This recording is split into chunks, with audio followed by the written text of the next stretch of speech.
Welcome to GitLab's course on remote leadership. I'm Sid Brandy, co-founder and CEO at GitLab. The story of GitLab begins with my co-founder, Dmitry, who created GitLab from his home in the Ukraine as a tool to collaborate with his team at work. I discovered GitLab when I was living in the Netherlands, and I saw the potential it had. Later, Dmitry and I teamed up to build a company behind the open source project. What started as a collaboration platform for developers began to grow in what it is now, a complete DevOps platform delivered as a single application. In 2015, we joined Y Combinator's Winter's Batch in San Francisco. And at first, we attempted to have an office space there. However, we found that people stopped showing up at work, but the work was still getting done. We eventually realized that there was no need for an office space, and we became an all-remote company. Since then, GitLab has grown in size. As of the summer of 2020, we are 1,300 team members in 68 countries and regions around the world. And we're openly documented our learnings as an all-remote organization. Today, we're happy to launch this course to help other leaders who are considering adopting remote work. In the weeks ahead, you'll hear from many leaders across GitLab on the differences in running a distributed company as opposed to one with shared offices. Whatever your team looks like today, our goal is to help you grow and build a successful distributed organization. I hope you enjoy the course. Hi, I'm Josh Zimmerman, the Learning and Development Partner here at GitLab. Here's what you can expect from taking this course.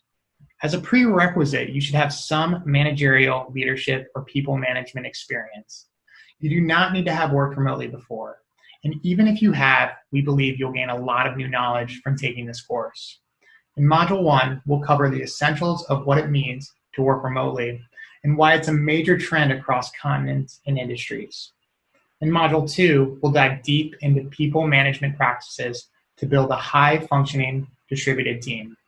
In Module 3, we'll explore the differences in management that come with a remote work environment. And in Module 4, we'll discuss how to create a strong company culture to improve retention, satisfaction, and performance. Now, whether you're working to help your organization embrace remote work, or building a remote company from scratch, or even looking to strengthen your own knowledge, you'll walk away from this course with a plan.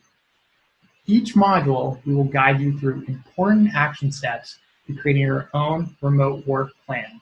By the end of the first module, you'll be ready to hit the ground running.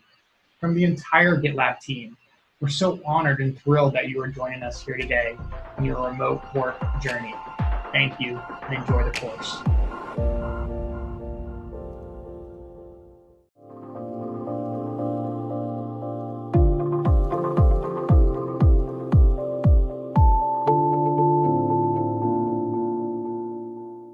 In 2019, GitLab hired me as its head of remote.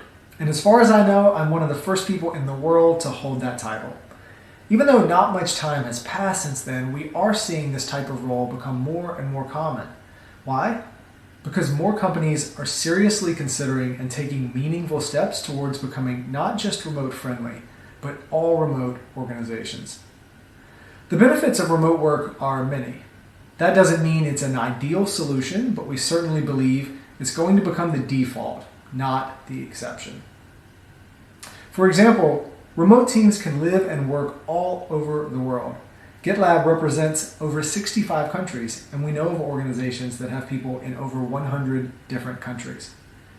Remote work automatically allows for a more flexible schedule at almost every level and in every role in the organization. Not only do you lose your commute, but you gain time for your family and time to live your life. That comes with a mental shift. As you'll learn in this course, it's more effective to track results than attendance. And when you do that, it creates more happiness and empowerment for your team members. And as you'll learn in great detail soon, distributed organizations must be intentional about creating a culture that includes everyone and makes employees feel valued and appreciated. In 2020, we learned something else about remote work. As the world responded to the COVID-19 pandemic, people everywhere were forced into working from home. While that was not at all what we think of when we talk about intentionally being remote, it nonetheless helped us to see that operating as a distributed model is possible for many teams and many jobs. In fact, I wouldn't be surprised if many of the people taking this course are doing so because your organization is planning a remote transition after a trial period. Even though that wasn't easy for anyone, it had a few positive outcomes, and we're glad you're here. We're now seeing universities like Harvard Business School and NCED teaching GitLab's remote strategies to business students. It's without a doubt the next wave, and whatever your reason is for taking this course, you'll gain knowledge and skills that will be incredibly valuable to your team, your organization, and your career.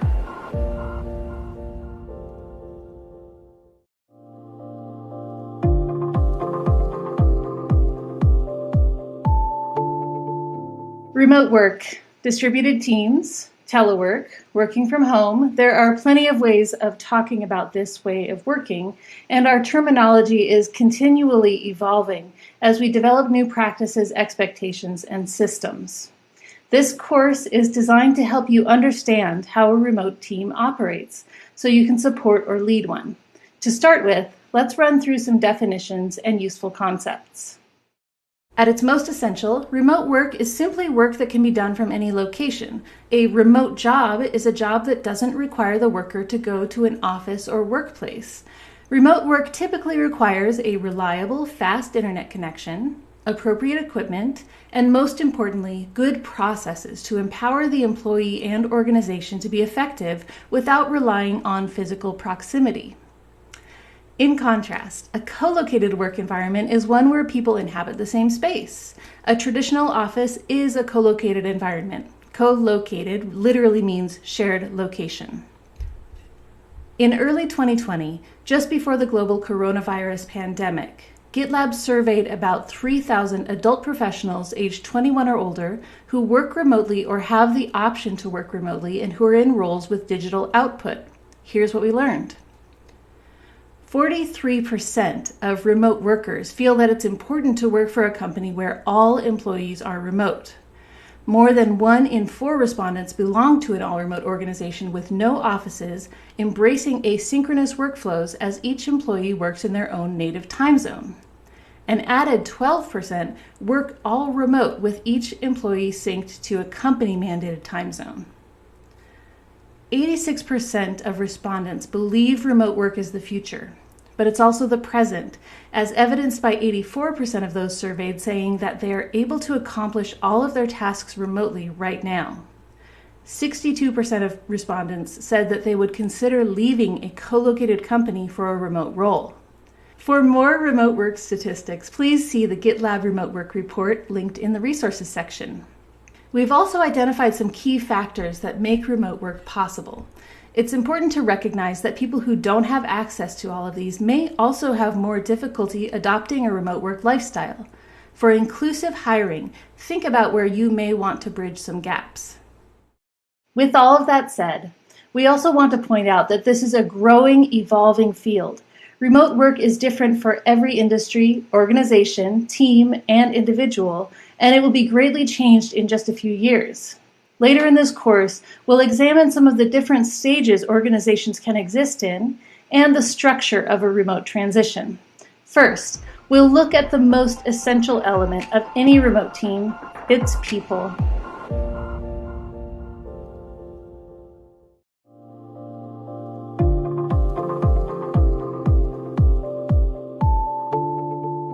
For organizations looking to adopt remote strategies, there are a few key requirements. We'll get into detail throughout the course, but from a high level, here are the essential things you should start working to put into place. A remote transition plan. The goal of this course is to help you create a transition plan. That's because the process will be different for every team based on factors like company size, quantity of offices, percentage of employees who already work remotely, existing tools and technology infrastructure for operating remotely, existing culture surrounding communication and career mapping, and much more. Start by understanding where you're at now and where your organization wants to be in 1 year, 5 years, 10 years. Establish a remote leadership team. Shifting an entire division or company to remote triggers a shockwave of change. Evaluate current managers and rally a team of experts who have remote work experience and who are able to communicate nuances and to serve as resources to those who will inevitably have questions. A core part of this team's role will be to document challenges in real time, transparently prioritize those challenges, and assign directly responsible individuals to find solutions. Executive assistants may also take on a more significant role in the transition, functioning as a documentarian in meetings and aiding with internal communications cascaded to the rest of the organization. The quickest way to send the clearest signal that remote is the future is to start at the top of the organizational chart. We recommend making the executive team remote as soon as possible. Establish a remote infrastructure.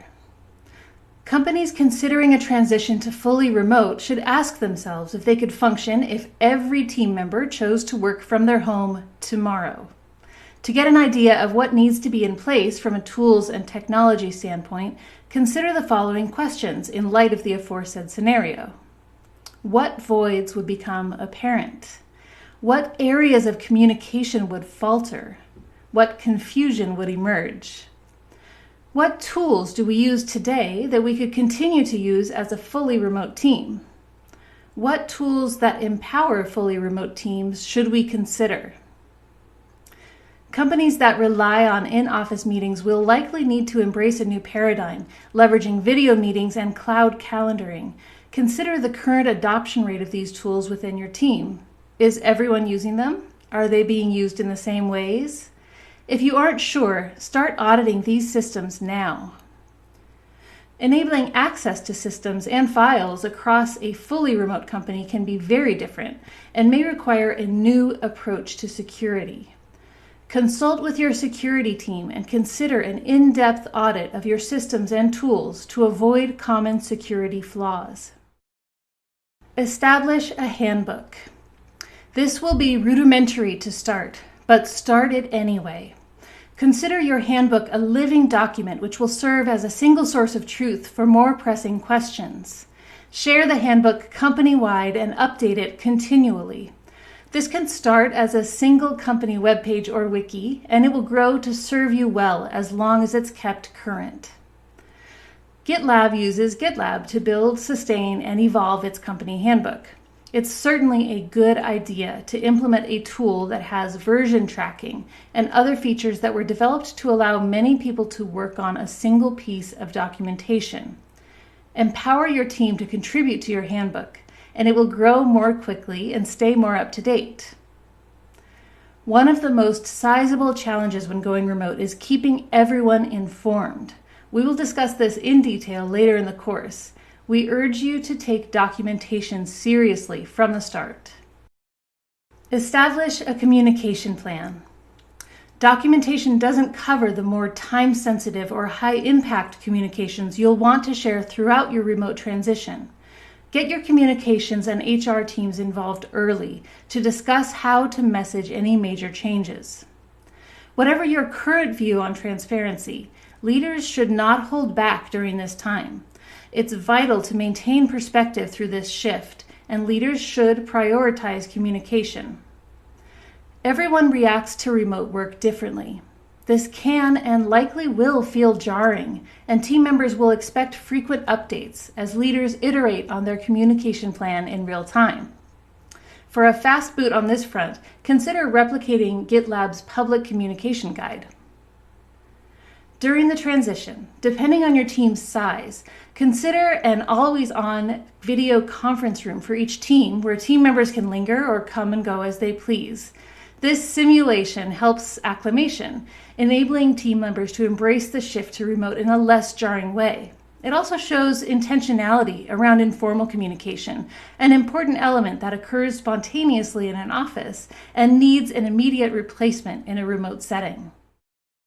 Drive change. Humans are naturally resistant to change, particularly change that is forced during times of uncertainty or crisis. Leaders will have to meet this reality head on. An all-hands approach to recognizing the new reality is advised, and it's vital to empowering everyone to contribute to the success of a remote model. Particularly for companies with a strong in-office experience, it's vital for leadership to recognize that the remote transition is a process, not a binary switch to be flipped. Leaders are responsible for embracing iteration, being open about what is and is not working, and messaging this to all employees. Managing a remote company is much like managing any company. It comes down to trust, communication, and company-wide support of shared goals. In future lessons, we'll share more detail on essential practices including communication, project management, a results mindset, evaluation, career development, and leadership.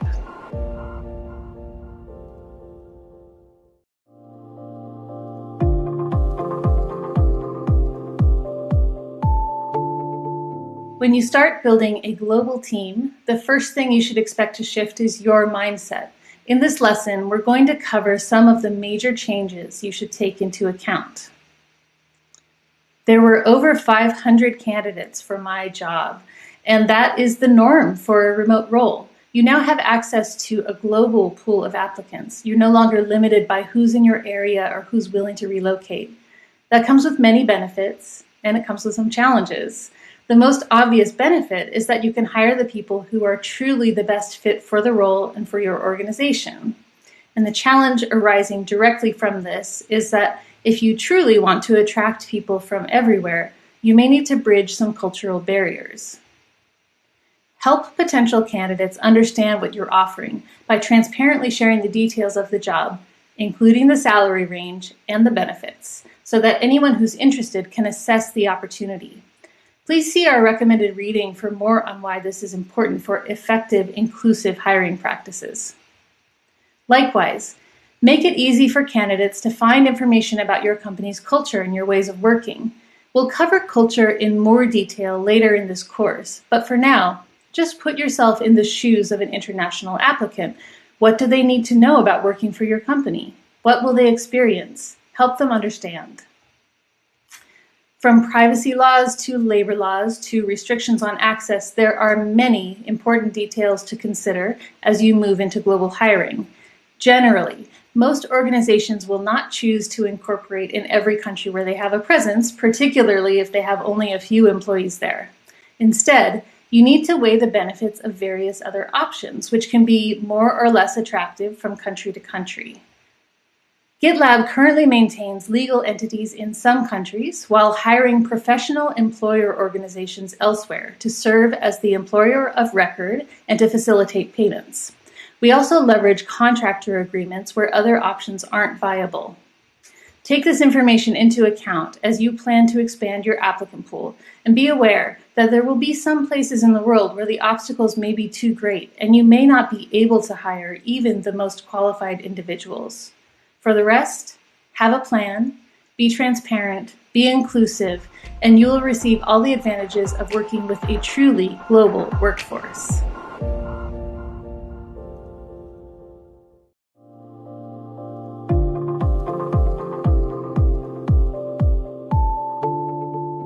Once you've posted the opportunity and applications begin to roll in, how should you assess candidates for a remote position?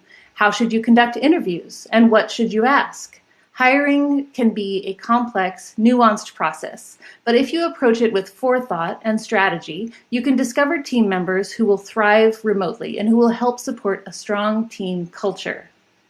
For hiring managers who are accustomed to doing in-person interviews, there's often concern about how you'll be able to assess a candidate's intangible qualities, in particular the popular concept of culture fit, via remote interviews. Here's how we approach this process for our team of over 1,300 people. First, work with recruiters who have remote experience, including some who may have worked in hybrid remote environments and who understand the challenges and negative experiences that candidates may have had in that format. Next, instead of culture fit, Adjust your thinking to focus on values. Later in this course, we'll discuss developing strong company values and why. When you have clear values for your team, you can discuss them in the interview with candidates and learn how those concepts resonate. Instead of looking for team members you'd want to socialize with, which can lead to biased thinking, instead look for people who are able and willing to work with your values system and to apply your values independently in the course of their work. Ultimately, new team members shouldn't be fitting into a rigid structure. They should be adding to your culture with values as a foundation. That can be a difficult concept to grasp, so let's get more specific. It isn't necessary for you to hire people who have previous experience working remotely. In fact, some people who may have worked in a hybrid remote environment may have had bad experiences or could be bringing faulty expectations about how a healthy remote team operates. Instead, look for people who have experience working independently and with autonomy. Focus on candidates who have a history of being self-motivated, starting, leading, and completing projects with little direction. While people who aren't self-motivated can enjoy remote work, they will usually require more check-ins and more synchronous communication, which can slow things down in a remote environment. Most people who come from traditional work environments are used to micromanagement. Whether you're hiring an individual contributor or a manager of people, look for people who would do the opposite. You want someone who is confident in making decisions without the details being entirely clear and unafraid to adjust things during the process, what we call iteration. Finally, look for excellent communication skills. In a remote environment, the ability to communicate clearly through writing is going to come into play every single day. And because there will also be video and phone calls, your ideal candidate should be able to express themselves clearly and succinctly.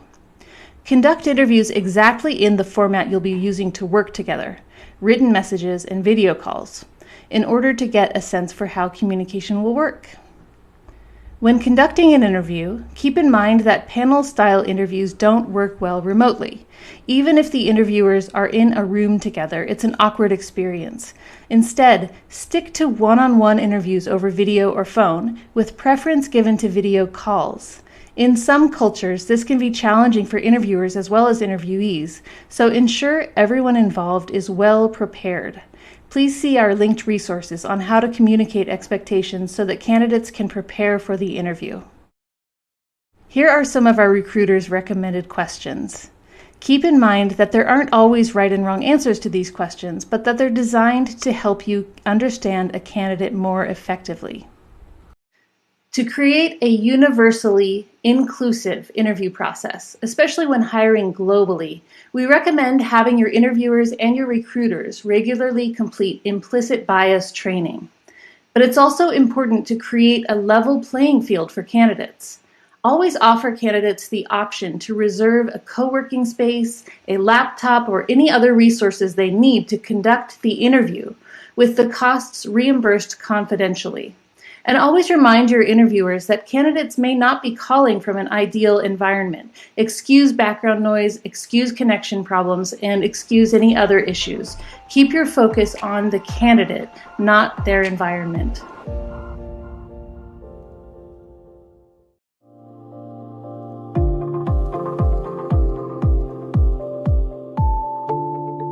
I have a background in creative work, which for many people means we have home studios in addition to or as our sole workplaces. I also work with independent contractors who typically conduct business out of their home offices. In fact, people who are new to remote work can learn a lot from the creative industries, as well as from the medical, psychology, and human resources fields. You don't need a traditional office space to work, but there are some things that most people would consider necessities.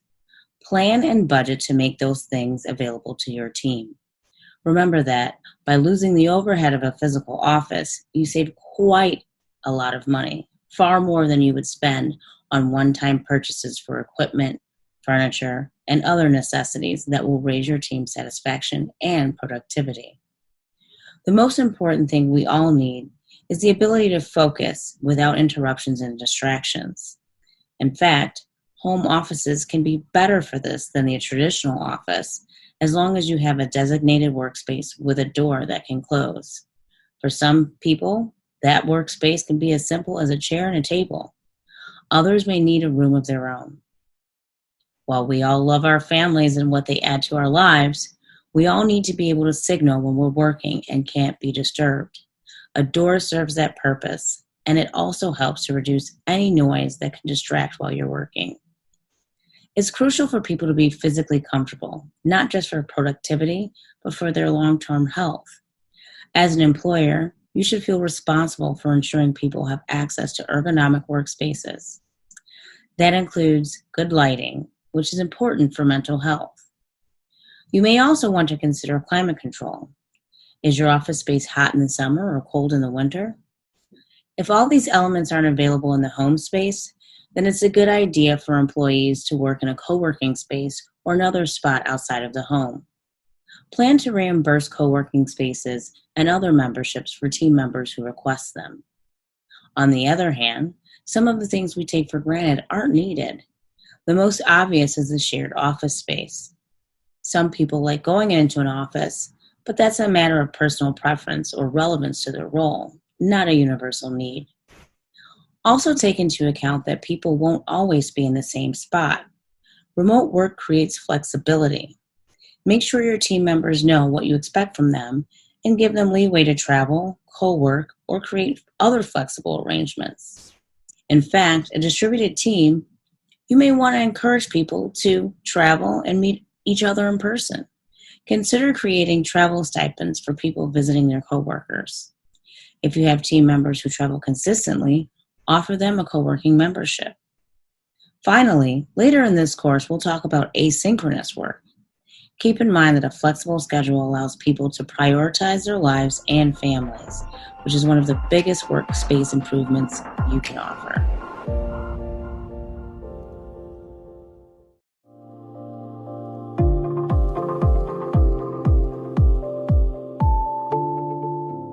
Think back to your first day at your most recent job.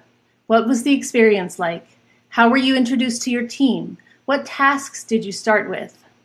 Now, put yourself in the shoes of someone starting a new job remotely, from their home or from a co-working space. What does that look like? There are no in-person meetings, no office tours. They just sit down at a computer and log in. So how will they begin taking on their new role? Remote onboarding is so new and so different from traditional onboarding that there isn't yet an accepted best practice. Every organization will do this somewhat differently, yet it's very important to do it well. According to Glassdoor, strong onboarding practices can increase retention by as much as 82%. The most effective thing you can do is to give onboarding time, space, and focus. Without the ability to make someone feel welcome through in-person meetings, you can demonstrate to them that you value their time by giving them an excellent onboarding experience. Reserve at least the first week, ideally 2 weeks, simply for your new hire to onboard into their role. Onboarding should focus on 3 key dimensions: organizational, technical, and social. Organizational knowledge covers logistical questions such as signing up for benefits, but also things like how to seek information, career progression, and performance expectations. Technical knowledge includes equipment setup, learning new tools, security, and so forth. And social knowledge covers organizational culture, behavioral norms, communication style, and team relationships. In remote work, the first day begins with technical setup. If, like GitLab, you will be issuing a computer or other tools to new hires, the people team must start preparing before the hire's first day so that they'll have what they need to begin their job promptly. Standardize this process and work with your IT team to ensure strong security practices from the very beginning. As an example, a new hire may receive an email telling them how to access their work account. Once they activate the work account, they will immediately be asked to set up multi-factor authentication and to install essential software via verified sources. All of this access must be provisioned in advance. The first day can be a very dry experience, which is necessary for security and access. Expect a new hire to spend at least half their first day simply installing software, creating accounts, and completing security checks. Standardize this process to ensure compliance, and make sure all team members have the information they need. We do this by creating an onboarding issue, also known as a ticket or project, which is built using a template and assigned to the new hire as a checklist of required tasks. While most of the essential tasks should be standardized, you will have some customization based on the new team member's role and their location. For example, we have different processes for employees than we do for contractors. We have extra security training for engineers and people who will have access to sensitive intellectual property. And of course, we'll have different legal documents to ensure compliance in the individual's country of residence. Make sure that your technical onboarding is inclusive of people with varying backgrounds and abilities. While you should empower people to ask for additional support or help if they encounter challenges, it's ideal for them to not need to ask. Onboarding information should include clear instructions on how team members can acquire workspace, equipment, and tools to be able to do their job, and how to expense it. Remember, an individual's workspace needs to be functional for their work, and the one-time expense to set up a home office is vastly less costly than monthly rent on an office space. Be generous. Organizational onboarding can begin on the first day as well, and it should be a focus throughout the first week. This includes the Code of Conduct and the company handbook. Give new hires the opportunity and the incentive to read and understand these materials. Be aware that in many countries, you can't legally require new hires to complete any tasks before they officially start their job. Make the space for them to study and learn on company time. While your new member should be required to perform specific tasks in the first few days, part of their organizational training should include moving them into a self-directed, self-enabled way of working. If you've hired with a focus on independent motivation, you should find that team members are seeking out information and connections on their own within a few days. Encourage this behavior. For example, at GitLab, we ask new hires to add themselves to the team webpage, which requires doing some self-directed learning. Assign a variety of tasks to help people gain new skills they'll need. For anyone who will be managing people, include manager training. Even if your new manager is highly experienced, managing remotely requires a high level of competency and cultural awareness. Enforce standardization, and you'll be empowering managers to work together and to support your organization's values and norms. Social onboarding can also start as soon as the first day. A new team member should meet with their supervisor and their team for a welcome call as soon as possible. Use these calls for informal connection and relationship building, but also to enforce some basic norms. For example, call etiquette, such as how meeting time is managed and whether employees keep their video cameras turned on during calls. In a distributed team, social onboarding is key. It should be a focus for at least the first month. GitLab maintains chat channels and AMA or Q&A calls for new team members, as well as using a Slack bot called Donut to introduce random team members for networking social calls. We encourage coffee chats, which are work-free conversations between any two people. Encourage these sorts of interactions consistently. Some new hires will be introverted or intimidated seeking out social connections. Make this easy, and you'll raise performance and retention rates as a result of creating a welcoming atmosphere. Include formal cultural training in this process. Later in this course, we'll discuss culture and values. Having a clear set of cultural expectations is useful for new hires. Require them to read and acknowledge culture information as part of onboarding. Finally, assign an onboarding buddy within the first week. This should be an experienced team member whose role is to answer questions, offer support, and provide context. Microsoft found that up to 97% of new hires who had an onboarding buddy found the experience to be helpful. In a remote environment, it can't be overstated how much a new team member will benefit from having a go-to person they can reach out to with questions. We have a formal onboarding buddy program, which you can read about in the linked resources below. As social onboarding continues, encourage your new team member to share their interests and bring their full self to the team. Host interest-based chat channels and social calls. Point people toward relevant resource groups, and give them time off to volunteer or to participate in causes and activities that are important to them. Work cannot replace a person's social and family life, but your team members should be comfortable to share more about the people they are outside the office. This doesn't always come naturally in remote work, so make an effort to encourage self-expression and model it. Onboarding can make or break a new team member, but they may not always feel comfortable speaking up when things aren't going well. Close the loop by collecting feedback consistently as the final step in an onboarding process. After an employee's first few weeks, follow up to ask for onboarding feedback. This is a valuable opportunity to identify dissatisfaction or burnout, as well as to strengthen your processes. Survey onboarding buddies as well, and allow people to give feedback anonymously. Analyze your data across regions, across functions, teams, roles. Identify any trends and areas of improvement.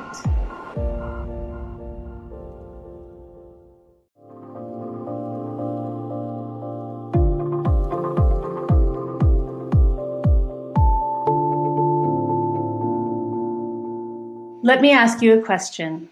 Is it more important to communicate information clearly or to communicate it without causing discomfort to other people? That's a trick question because the answer is both. And that is just one way in which communication is the biggest challenge for most organizations. In the remote environment, the challenge is only amplified. Later in this module, we're going to talk about the details of asynchronous communication.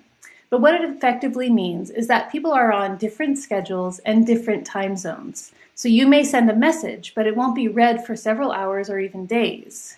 If you don't develop strong communication practices, this can cause pervasive problems and delays.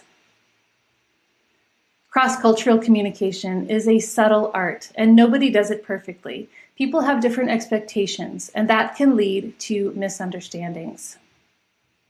Meanwhile, people who aren't in an office can quickly become lonely and feel excluded, which leads directly to burnout and dissatisfaction.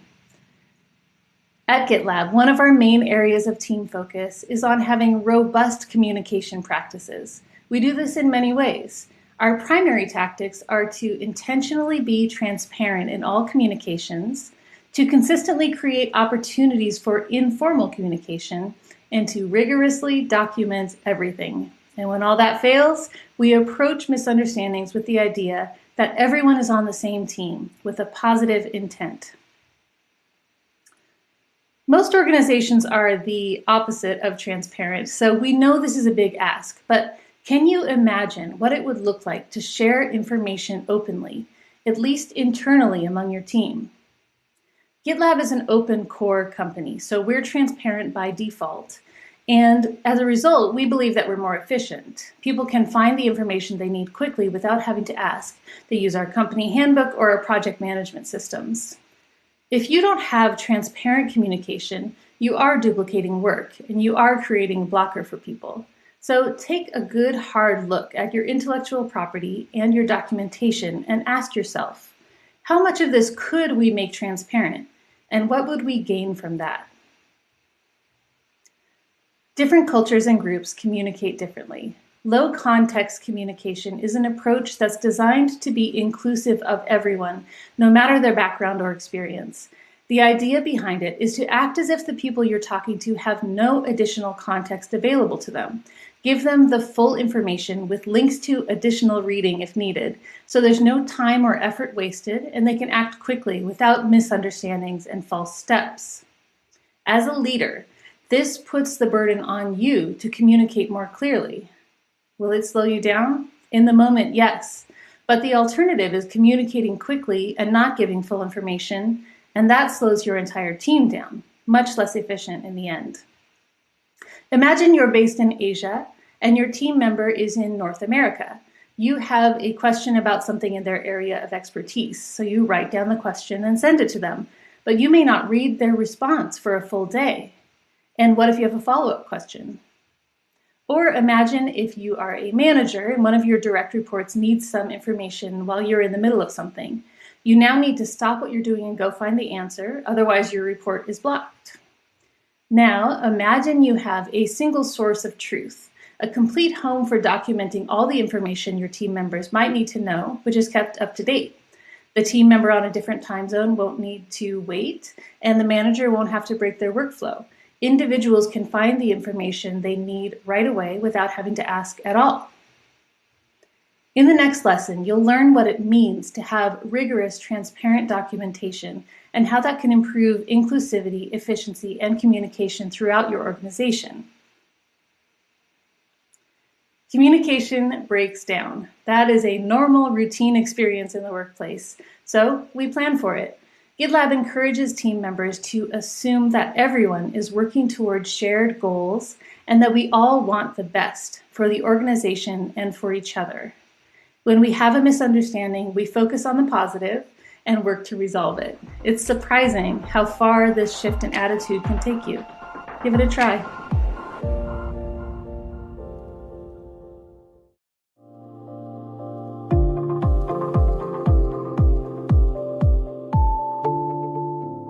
Time is valuable, and team meetings can be expensive. We like to think about synchronous meetings in terms of their ROI.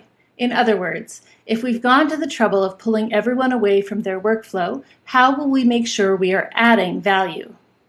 Done well, meetings and collaboration sessions are hugely valuable and well worth the time. Here are some best practices to ensure your team is calling meetings for the right reasons and making them as impactful as possible. Every meeting must have an agenda. An agenda prevents knowledge leaks and creates a record of what was discussed. This shifts the memorization burden away from humans. If there's an agenda document affixed to each calendar invite, for example, you can easily search your calendar for keywords like marketing, CEO, engineering, etc. You can find a given meeting and immediately access a documented history of what was discussed.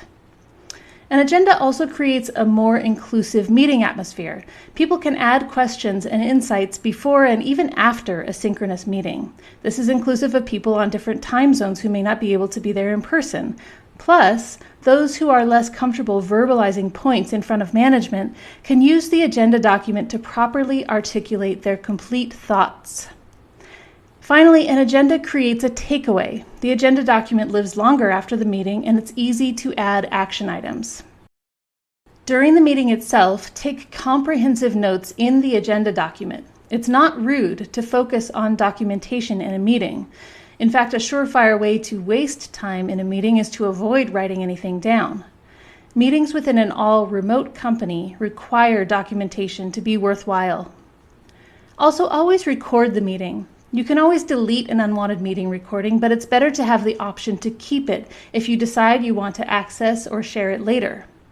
This is particularly important if you want to present or wish to have a written transcription of the meeting. Zoom's cloud recording supports transcription natively, and Otter is another popular transcription tool. Start on time and end on time. Meetings pull everyone away from their normal workflow, and after the meeting ends, a non-trivial amount of time is required for each attendee to regain focus on their tasks. While it's not always possible to schedule meetings in a way that they don't break up the flow of an ongoing project, it is important to begin and end meetings on time in order to minimize disruptions. When scheduling a meeting, we also value people's time and choose the speeding meetings setting in our Google Calendars. This gives us meetings of, for example, 25 or 50 minutes, leaving some time at the end to write notes, stretch, etc. before continuing to the next call or meeting. How do you solve the problem of multitasking during a meeting? Many organizations struggle with this, and a common tactic is to require attendees to turn off other devices, mute their notifications, and remain focused on the meeting at hand. As an alternative, we recommend the exact opposite. At GitLab, we allow each team member to be the manager of their attention. It's completely acceptable to work on other tasks if what's happening in a meeting doesn't apply to you.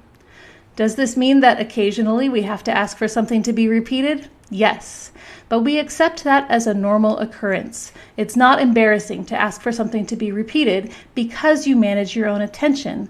You're free to engage with other work and then be pulled back into a relevant part of the meeting conversation.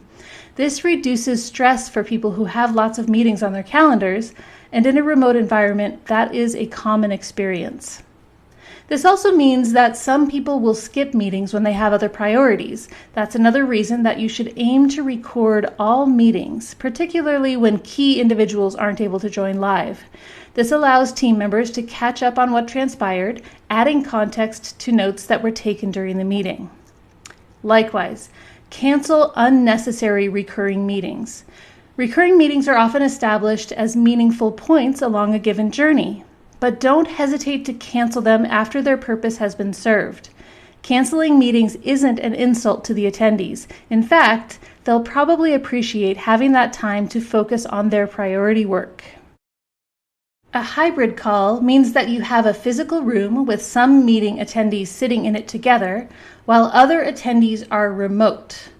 Hybrid calls should be avoided. It's much better to have everyone on a level playing field for communication and discussion.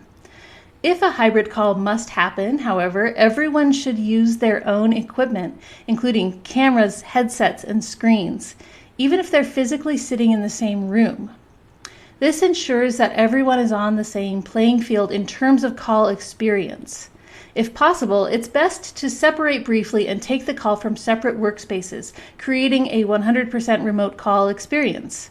This may seem a little silly to teams who aren't accustomed to remote work, but the experience is much more equal and inclusive, and ultimately it empowers everyone, including remote attendees. In a co-located setting, collaboration often happens face-to-face with a whiteboard on hand in a conference room.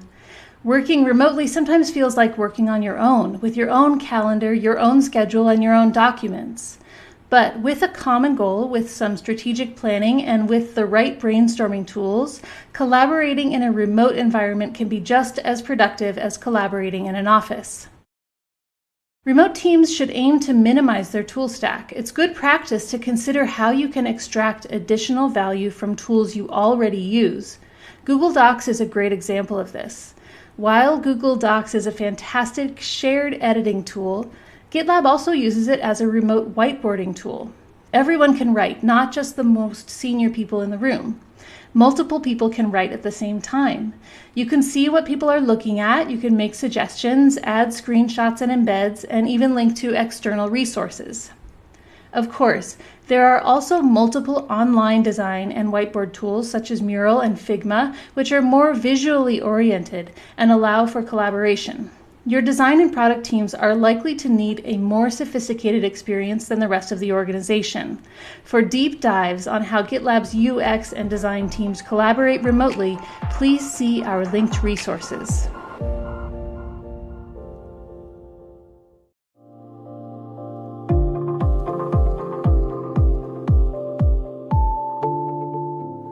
When I'm consulting with companies who are testing the waters of remote work, one question comes up time and time again. How do we monitor when our employees are working? What if they're playing games or surfing the internet during work? How will we know? Traditional offices typically rely on tracking employee attendance. They ask, are people in their seats? And then they assume, well, they're probably working. But in remote work, there's no real way for you to gauge whether people are present or what they're doing at any given time. Some companies are testing out surveillance systems. They're actually monitoring team members' screens to check what they're up to. Now, if that idea makes you uncomfortable, you certainly aren't alone. Employees tend to feel that this is an invasion of privacy, and it overall lowers morale. Other organizations try to track output. For example, how many emails did you send during your shift? That's possible to quantify, but does it really tell the real story? Or are you just encouraging people to spam? The truth is, there's no great way to monitor employee activity while treating the people with the respect that they deserve. Instead, we recommend asking yourself this: what do we really want to understand? For most people, it's this: the results of the work, not the minute-to-minute activities of individuals.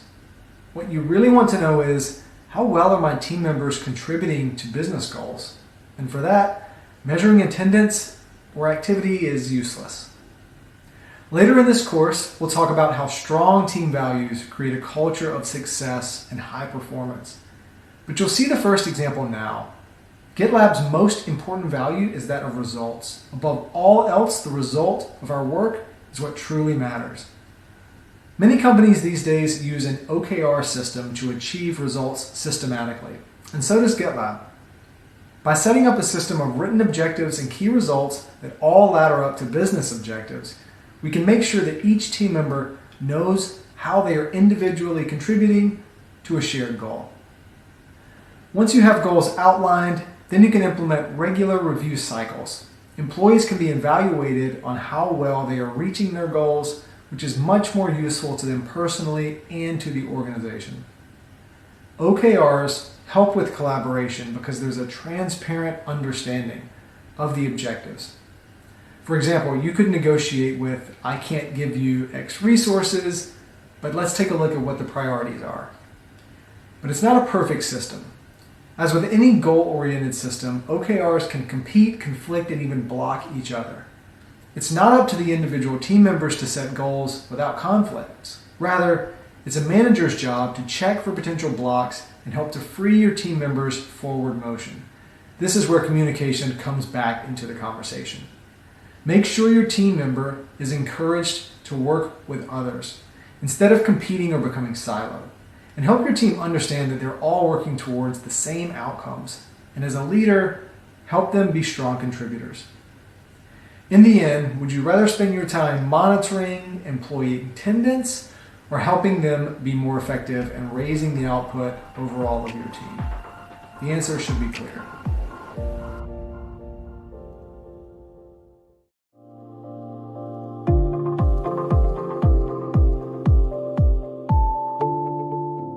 Assessing performance and job satisfaction can often be more challenging without the daily in-person interactions that many people managers rely on.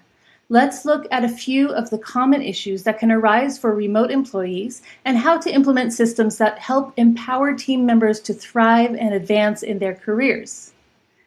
Newly remote employees and managers may have a tendency to mimic the in-person office culture in a remote setting.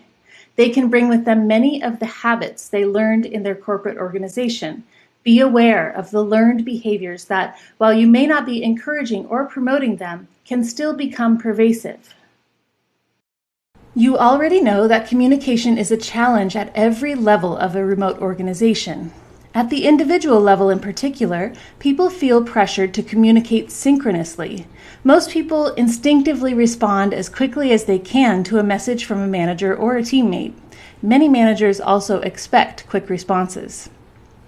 Particularly among team members who have worked in traditional corporate environments, it can be difficult to avoid the urge to check messages or respond to notifications well past normal work hours. This leads directly to stress and burnout. Meanwhile, cross-cultural communication is often more important and therefore more challenging in a global distributed team. People who have only worked with others from similar cultures often aren't aware of more subtle cultural differences that can block inclusivity and collaboration. It can be a challenge to maintain inclusivity and to encourage team members to develop more awareness and perspective for what their teammates around the world are accustomed to. Finally, many people will initially be uncomfortable with the level of transparent communication required in a remote environment. Managers and leaders in particular might revert to private messages, hidden meeting agendas, and so forth. This quickly blocks information flow and creates an atmosphere of non-inclusion. For many people who work remotely, the home and the office are the same place. Sometimes it can be difficult to let go and truly be off work. However, when people don't take time off, they become less efficient, less happy, and ultimately they can burn out. Taking time to recharge and time off should be communicated from the top of an organization and modeled at every level. Leaders should be advocates for paid time off, what we call PTO, and should actively encourage everyone to use theirs. In a remote setting, it can be difficult to detect burnout and dissatisfaction. As a manager, you need to build a safe environment where team members feel comfortable bringing up issues of overwork or burnout. You do not have as many opportunities remotely to check in on your people. Encourage managers to use one-on-one meetings as personal check-ins. Create guidelines that include asking teammates how they're feeling and how their workload is. Likewise, team meetings shouldn't be all business. Ensure your team members make time in their weekly meetings to get to know each other better. Getting to know people remotely may take twice as long to build relationships, so it's essential to create opportunities for this to happen, supporting better team cohesion. Team building should be done at the team level. While team members should also have regular coffee chats or one-on-one calls, always prioritize inclusive team building as a group. A lack of career mobility can block motivation, while teams with active skills development programs can be more engaged and more effective. Implement learning and development tools and practices throughout the year, regularly offering opportunities to learn new skills or tools. This is valuable not just because it helps upskill your existing team members, but because it increases motivation and performance. Likewise, use your handbook to document career pathways for every role and function. Particularly in a distributed team, people may not know where their job pathway can lead them, and they may be uncomfortable asking. Provide clear documentation to empower people to thrive and build longer careers with your organization. There are many tools and practices to address the challenges we've just discussed. One of the most powerful tools you can implement is a strong, supportive feedback cycle. As a leader, you'll need to create an environment where team members feel empowered to take their career to new heights.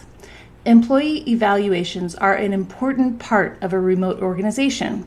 Evaluations often consist of performance analysis that is used in employee improvement as well as internal promotions and pay raises. At GitLab, we use annual 360 reviews. These are the basis for our annual performance evaluations and our primary method of documenting formal feedback.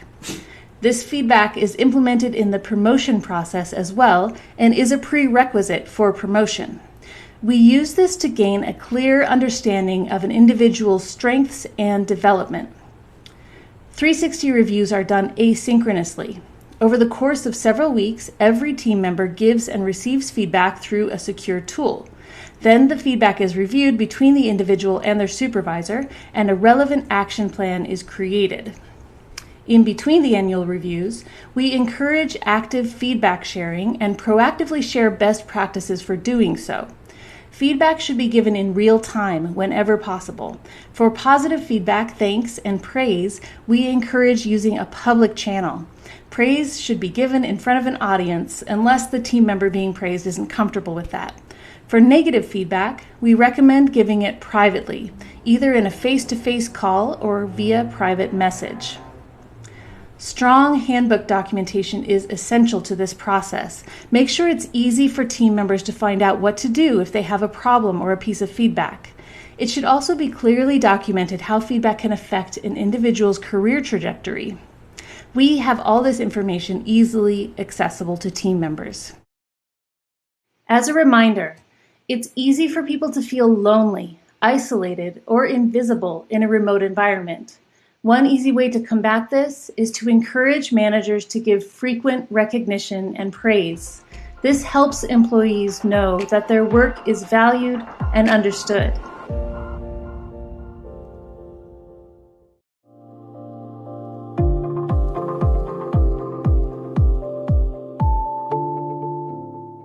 Hi, everyone. I'm Jessica Reeder, All Remote Campaign Manager at GitLab, and I'm here speaking with Eric Johnson, Executive Vice President of Engineering, also at GitLab.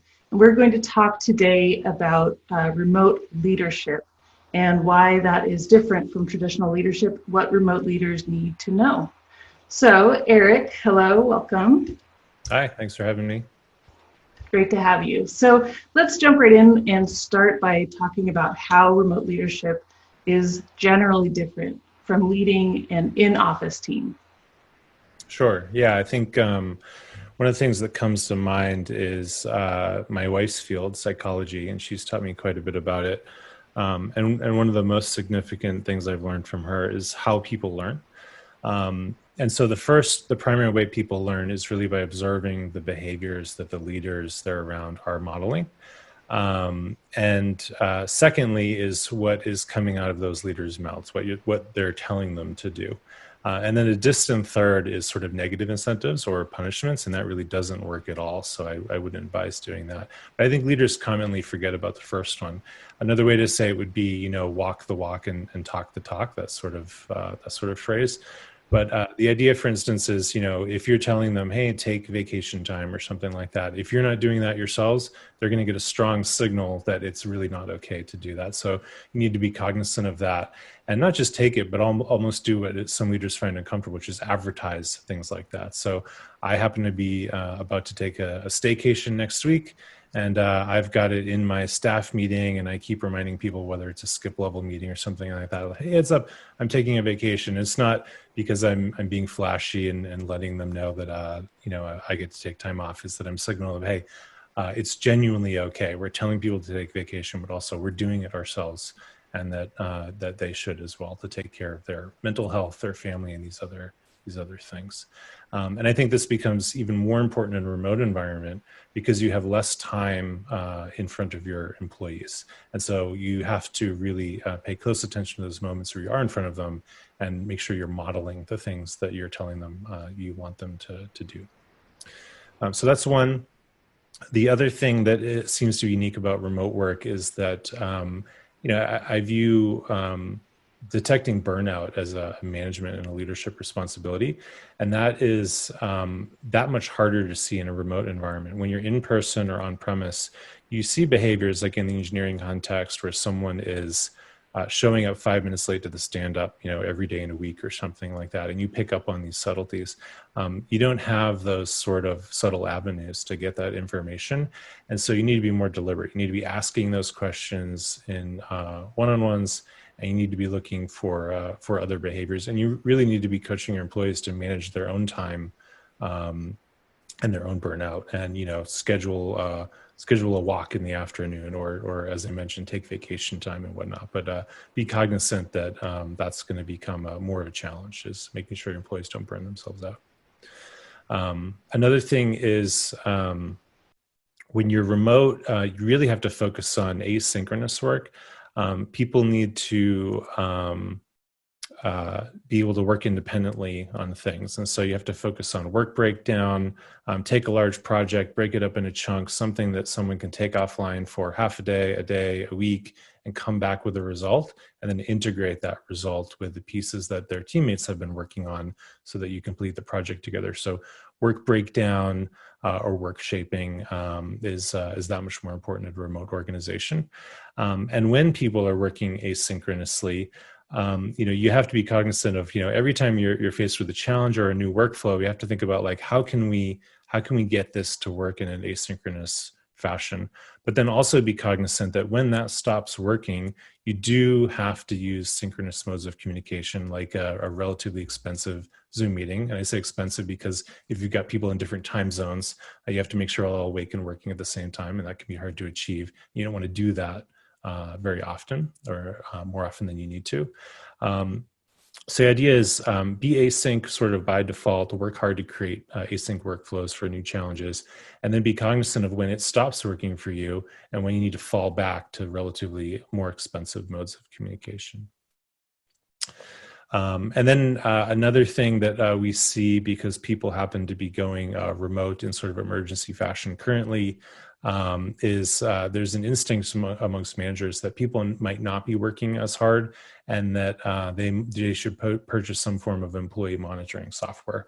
And what I would coach leaders to understand is that we actually see the opposite behavior. We're seeing people work much harder than usual, which means I advise people, it's a natural instinct to have, but skip the monitoring software and we should actually focus on is coaching people to not work so hard that they're burning themselves out. There's a lot of stressors going on in the current environment, and you want people to be productive over long time spans, not in sort of fits and starts or short bursts of artificial productivity. So be cognizant of that, skip the monitoring software and focus on managing burnout, coaching vacation time, those other things I mentioned.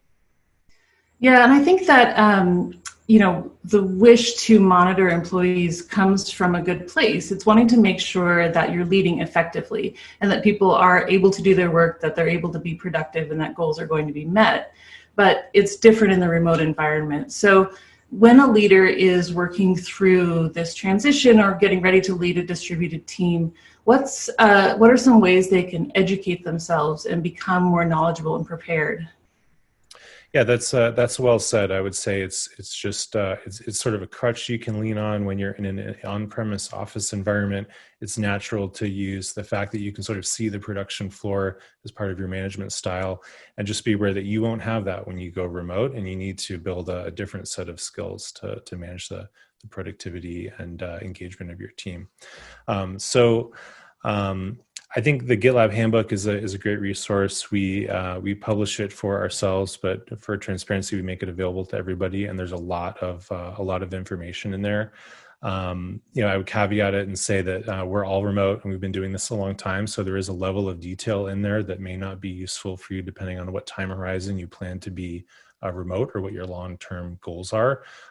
So try to focus on the things that are really important when you're doing this for the first time, or if you're doing it sort of in an emergency fashion. Remote is new, so while there's hundreds of hours and business schools devoted to how to manage or how to lead traditional companies, there's not as much content out there. So aside from the GitLab handbook, lots of videos and other types of publishing that's going on, don't forget to talk to your network. And so reach out on LinkedIn, and sort of mine the knowledge of the people you've connected with throughout your career, and try to draw from them what's working for them, and then integrate that into your organization. Also, don't skip the opportunity to do this internal to the company. It's not just what other companies are doing, but it's about what other leaders in your organization are doing. And one of the things that happens at a remote company is silos sort of naturally develop, because you're not, you don't have those opportunities at the water cooler, in the hallway, at the lunch table to understand what's going on in different functions. So you have to be a lot more deliberate about broadcasting what your functional area is doing. You want to encourage other leaders to do the same, and then make sure you and your people are consuming that information. So one of the things we've done at GitLab is we've developed this process around daily group conversation. So a group conversation is any sort of functional bit of the org. They do a short presentation, and then it hopefully quickly goes into sort of a Q&A about the things that they're working on, their priorities in the moment, and how maybe what they need from other groups. And so, and this is specifically meant to take the place of the fact that you're not getting that sort of organically from an office environment. So I encourage leaders to be very deliberate about that cross communication, and making it happen in a somewhat formalized way. Yeah, well said. That's an excellent recommendation. And I do love those calls. And it also provides a way for people throughout the company to get a little bit of an idea of what's happening. What are some other specific actions that leaders can take? Say they're entering a remote transition, or planning to take on a remote team. What are a few specific things they can do right away? Yeah, I think it's important to acknowledge that communication is a challenge. It's a challenge at any company, but I think it becomes more of a challenge in remote. I mean, we're big believers that being all remote is a net benefit to the company, but it doesn't mean every aspect gets easier. And I think this is one of those individual aspects that gets harder. So we've had to strategize around it. So one of the things we say in engineering is we need managers and leaders to do what we call multimodal communication. So everything that is important that they need to communicate out to their teams, they need to be comfortable saying it 3 times in 3 different ways, let's say. And the point of diminishing returns is really when they start to feel like they're repeating themselves, it's probably just far enough. And so We say that if you do multimodal communication, you have to work really hard, and even then, you probably realistically only reached about 80% of people. And when that change becomes real, you should still expect that one person at least to raise their hand and say, "Hey, I wasn't informed," and you know that you've done your best. If it's not you that says, "Oh, we did broadcast this out," it's one of the person's peers that says it to them. That's probably the best you can do. In fact, for something really important a while ago, we did a new process we called an ACK, or acknowledgement. And we literally set up a Google form, and it had a description of what we needed people to understand, whether I acknowledge it or I don't acknowledge this and I need to ask questions before I'm comfortable doing that. And the intent was literally get to 100% of people. And the nice thing about having a Google form is we could sort of track that curve. And sure enough, with a couple weeks of multimodal communication, we reached roughly about 80% of people. So the 80-20 rule was a good guess there. And then it took another 80% of the total time to get to those remaining 20% of people. So communication is really hard. It's not unique to GitLab or being an all remote company, but you do have to work harder in the remote context for sure. Other specific actions I could think of are, make sure employees are investing in their workspace. Not everybody has an office at home. If you've got an employee who is, let's say, sitting on their couch, typing like this on their laptop, they're not going to be comfortable. They're not going to be productive. So I'd encourage you to look at your expense policy. It is a business expense. I would advocate, and make sure people are investing in having a nice webcam, having good lighting, having a workspace. Maybe it's even outside of their home if they don't have the space in their home, if it's safe for them to do that. And to treat that as a replacement for the benefits you'd give them if they were in the office. The other thing is that your version of your documentation culture is really important. We've all been in those meetings where people are, maybe it's a design change or something like that, and you realize you're talking past one another. Everybody's got different ideas about what the topic is in their head, and then you have a designer come in with an artifact that everybody could look at, and suddenly it crystallizes. You're all talking about the same thing, and you can suddenly make progress. The same thing is really important in other contexts. And so you need to work on your documentation culture. So you've got those artifacts, you've got the written version of whatever that process is or whatever that product change is, and it'll anchor those conversations. And another thing is, I think a lot of people view some sort of hybrid remote model as an iteration towards going all remote. But I think having an on-premise office is easy in the ways we've described, and being all remote is also easy because it's a level playing field. Hybrid is actually sort of a danger zone in between those two things. And if you're treating it as a way to potentially go all remote, you need to be cognizant that it's actually more difficult than all remote. So for instance, if you have a team that needs to be on premise, maybe you've got a hardware team and they need to be in the office because they've got their hardware in the loop simulators or something like that, and they're joining calls, they might be tempted to go into that video conferencing room, sit around the table, but what happens experience-wise is the audio is always bad because half the team is usually far away from the mic, and the team is laughing about inside jokes, something they shared at lunch or something like that, and then the people who are truly remote are sort of unintentionally excluded from what becomes the company culture. So a best practice, if you're going to do hybrid, is to treat your calls, even if they're sort of hybrid, as all remote. So ask those people who happen to be co-located to remote in from their own computers with their own headsets and their own audio, and then you'll create that level playing field and not unintentionally exclude anybody. Yeah, that's a huge, I think, and very current misconception about remote is that hybrid can be in transition easily. There are a lot of things that we need to consider, and we're sort of learning those as we go, a lot of subtleties about this operation. Anything else that leaders should be aware of that leaders may not know or that they should test out? Yeah, I would say being a metrics-driven organization is really important. I think it becomes important for every company when you get to a certain size, particularly in terms of headcount. I wouldn't advise that, a 40-person company with a 10-person engineering team invests a lot of time in their productivity metrics because, you can rely on the stand-up and these other things to make sure that everybody's aligned and doing the right thing. But when you scale up into the, hundreds, let alone thousands of people range, if you're not using metrics to manage to at least some extent, you're going to miss trends. And so when that inflection point is triggered, if you're remote, it becomes that much more important to keep people in line. Or maybe the other way to think of it is that if there's an inflection point for you, it moves up. Almost tipped over my water there. It would happen earlier in that time frame because you're all remote.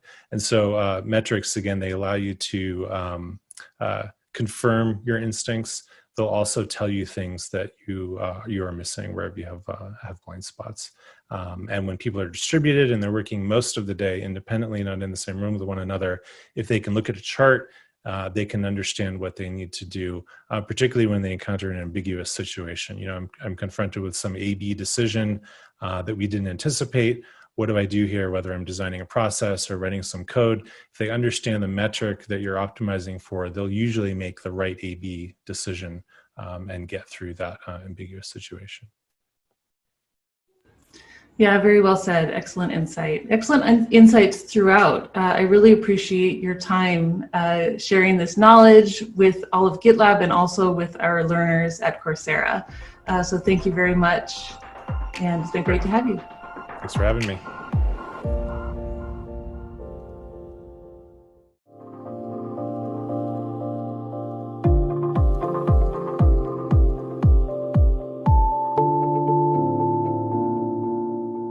Like most people, I started my career in a traditional office environment. Transitioning to working remotely was an adjustment not only to my personal working style, but also to my expectations. One of the most surprising things I had to learn was that people are still learning how to do remote well. Even though GitLab has been a remote company since the beginning, we are still iterating and developing best practices. Remote work is relatively new. It doesn't have the benefit of centuries of trial and error that co-located businesses can draw from. As an example, early in GitLab's history, our investors were very worried because there weren't any other remote companies operating at scale. Is it possible to scale remotely? It's still a question we get all the time. But of course, we were able to show that it is possible, and in fact, we now think it scales much better than a co-located organization. Still, we didn't know until we tried. Wherever you are now, plan to be in the process of going remote for some time. Not only will you have to implement strong change management, but along the way, you will also have to iterate and adjust your plan based on new information. In 2020, many of the tech giants announced they were going remote. Facebook employs 50,000 people and it gave itself a timeline of 5 to 10 years for the transition. On the other end of the spectrum, Twitter, with about 5,000 employees, created a remote work option effective immediately and started working on a long-term set of practices to be implemented over months or years.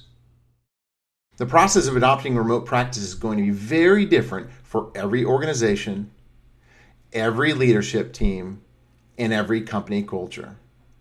Your plan and your timeline are up to you.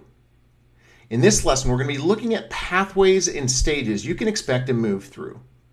We're also going to talk about models that don't work so you can avoid some common traps.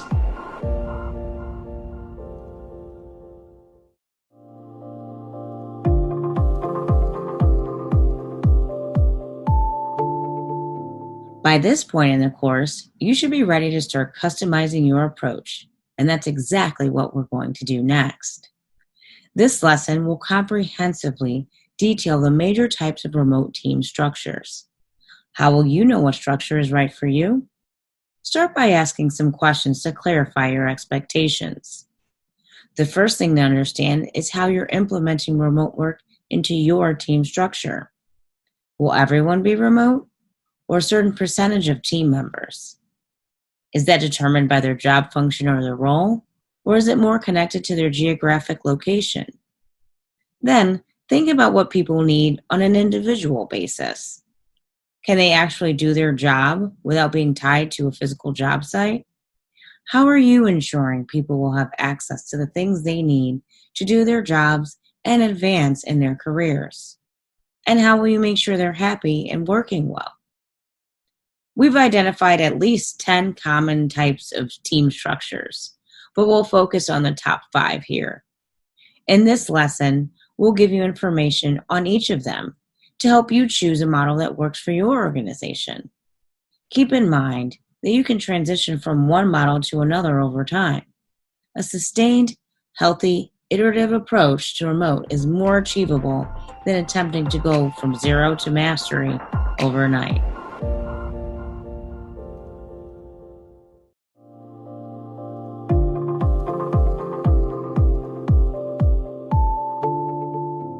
Let's review each of the 5 major team structures in some more detail. If you'd like to go on a deeper dive, please see the linked resources for even more information. As a baseline, let's look at a fully co-located team. This is an organization that doesn't allow any remote work. This may be determined by the industry, by the type of work being performed, by the obstacles and cost preventing remote work, or by simple preference. For example, the nature of some work is that it must be done in person. Or for industries such as banking, the work could be done remotely, if not for the risk and cost of updating infrastructure and security that was not designed for remote access to sensitive information. In some cases, leadership may assess the possibility of remote work and decide it's not right for their team. And in other cases, the transition to remote can simply be too challenging to undertake. In early 2020, many workplaces faced an unprecedented challenge in the form of a global pandemic, which caused most people who were able to avoid in-person office work to do so. For no remote companies, this was a much greater challenge than for organizations that were already remote friendly. Excluding remote work also excludes some people, making it more challenging to create an inclusive and diverse workplace. It can also lead to a difficult decision for people who live further from the office or who can't fit a long commute into their day. And for people who do choose to commute, that choice can lead to dissatisfaction. However, there are many benefits to co-located work. The primary benefit is that there's a wealth of experience, tradition, and education you can draw on to run your company. This also translates into shared expectations. New hires usually have a good idea of what to expect in your workplace. It's also easier to communicate, both formally and informally, in an in-person environment. Likewise, it's easier to keep an eye on your team members' attendance and activities. All of this adds up to a stronger culture that's much more easy to build and reinforce. Now let's look at the next team structure. Remote allowed is a very common model throughout the world and across many industries.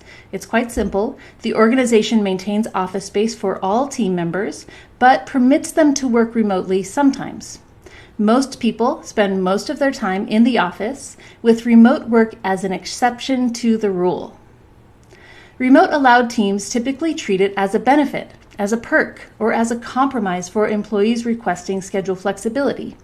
Leadership recognizes that the ability to work outside the office can sometimes help people sync their professional and personal needs, raising satisfaction and retention.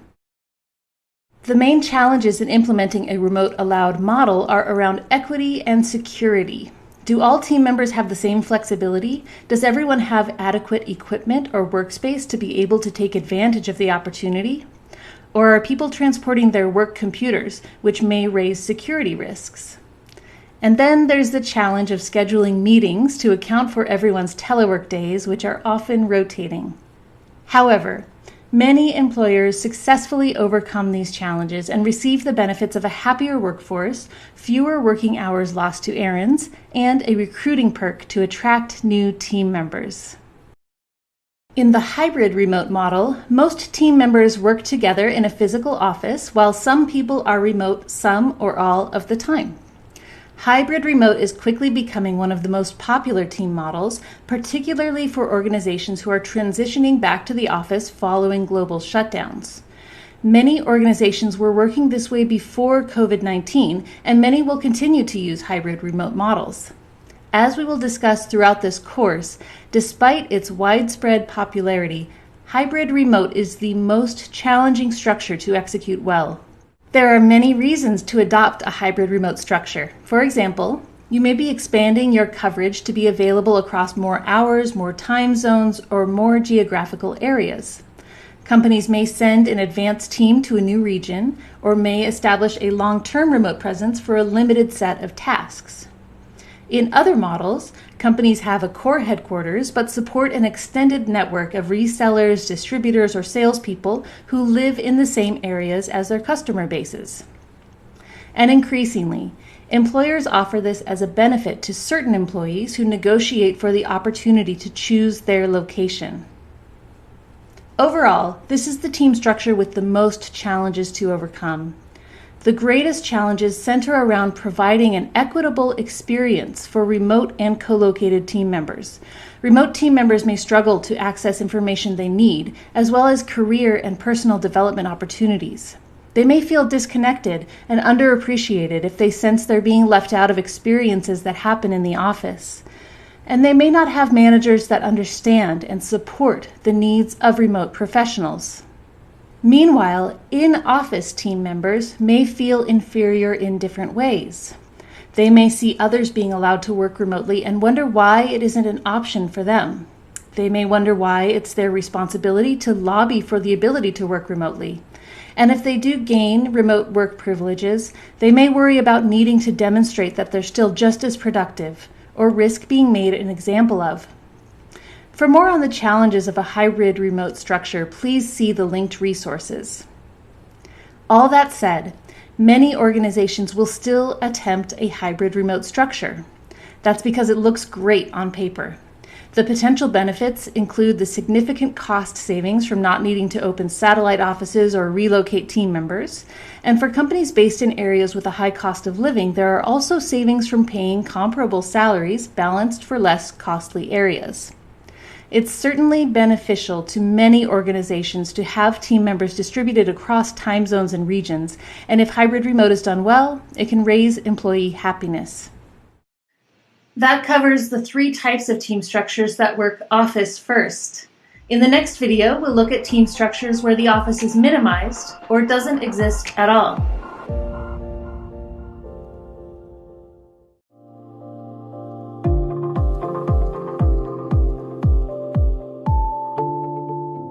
In the previous video, we looked at 3 team structures: no remote, remote allowed, and hybrid remote. Now let's look at a team structure that prioritizes remote work. Remote-first teams optimize their company for remote.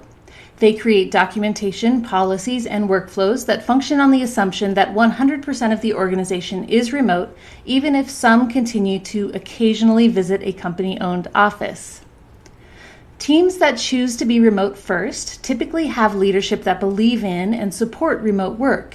These teams typically work in a field that doesn't require any work to be done in person. By making remote the default, they gain a significant recruiting benefit and generally higher employee morale. However, they may prefer to have some in-person meetings for leadership, board members, or even specific teams within the organization. Remote first is relatively new, and it can have all of the same challenges as working all remotely. That includes the communication and management challenges we've mentioned previously, which affect all remote teams. It also includes the risk of remote employees feeling lonely, left out, or burned out. Other challenges might include a feeling of being left out for team members who are not able or invited to join in-person meetings. Or you may find that some team members rely too much on the office without adopting a fully remote-first mindset. The benefits of this structure are also similar to those of an all-remote team. Happier employees, higher performance, and the ability to hire the best people around the world. And while there is a cost associated with maintaining at least one office space, that may be somewhat offset by the savings from paying locally adjusted salary rates. Now we've reached the final team structure, all remote. Since the all-remote team type is the basis for this course, I won't go into great detail here. As you probably guessed, an all-remote team has no offices, no set working hours, and a globally distributed team. These companies are traditionally in the tech or knowledge industries, but we are seeing companies from other industries test the waters of remote operations. For this model to function, all of the organization's work must be able to be done remotely. Leadership understands and supports remote work, including its benefits and its unique requirements. This model comes with a significant recruiting benefit, allowing you to hire the best people in almost any location. And if you hire globally, your company can operate 24 hours per day and often 7 days per week. We've also described the challenges of all remote previously in this course. To recap, this structure comes with significant challenges in communication and management, requiring focus, strong policies, and training. It can also be more challenging to create a shared culture, which affects employee satisfaction. Employees are more susceptible to loneliness and burnout, and because a truly global team will operate best asynchronously, there are slowdowns throughout communication and work cycles. Typically, an all-remote company understands those challenges and puts strategies in place to counteract them. The benefits of this structure make it all worthwhile: much higher employee satisfaction and performance, increased hiring opportunities, and the ability to create a globally diverse team chosen from the very best candidates. And there are significant cost savings from not needing to maintain any office space and from paying locally adjusted rates. Every organization will have a structure that works best for its needs. By this point, you may have realized that your organization has already adopted some remote work practices, and you may have identified a potential next step for how you may be able to strengthen your remote work offering. If you'd like to continue learning more, please see our linked resources where you'll find additional detail, including more subtypes and variations on these structures.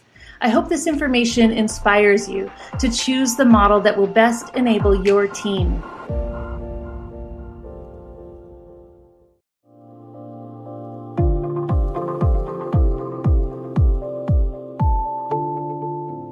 In 2019, there was a lot of talk about remote work as the wave of the future.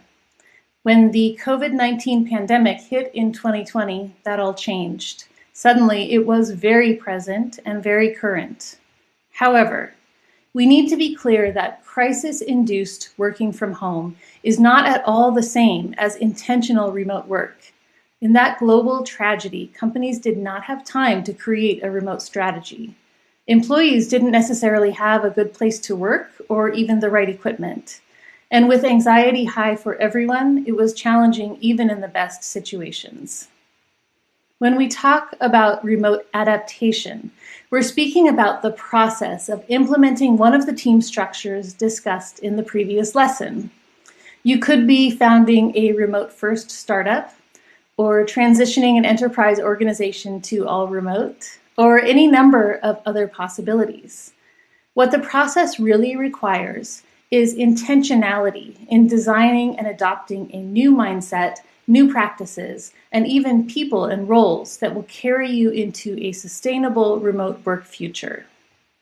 The advantage to transitioning slowly is that you can implement gradual change management, especially for people or systems that require significant transformation. However, this can create fatigue and inefficiency from continual iteration. We've identified 5 major phases of adaptation, and in this lesson, we'll review each of them.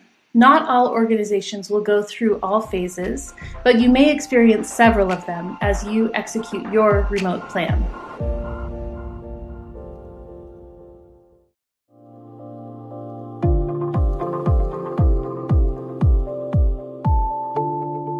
In the previous video, we went through the first 2 phases of remote adaptation. Now let's look at the third, asynchronous remote. An organization that has a significant amount of remote experience or a strong remote model can begin to work asynchronously. Maximally efficient remote environments do as little work as possible synchronously. Most work is done independently, and team members only come together for calls and meetings when it's truly needed, or else for informal conversations. In the asynchronous phase, an organization will start to see increased global hiring and a wider coverage of time zones and regions. Flexible schedules become the norm, as team members are no longer depending on a quick response in order to get their work done. To make all of this possible, documentation will evolve into a centralized, single source of truth system that is easily accessed and kept up to date. You'll also begin to see teams enforcing use of systems and tools that benefit everyone, so the entire organization can share information as efficiently as possible.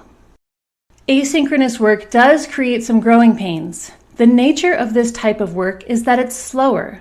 Both communication and work cycles take longer, and that can create friction. It can also be challenging for team members to change their habits and expectations and to adopt new ways of working that can feel risky. As your team expands to include more cultures and backgrounds, there can also be challenges for your people team to serve everyone's needs.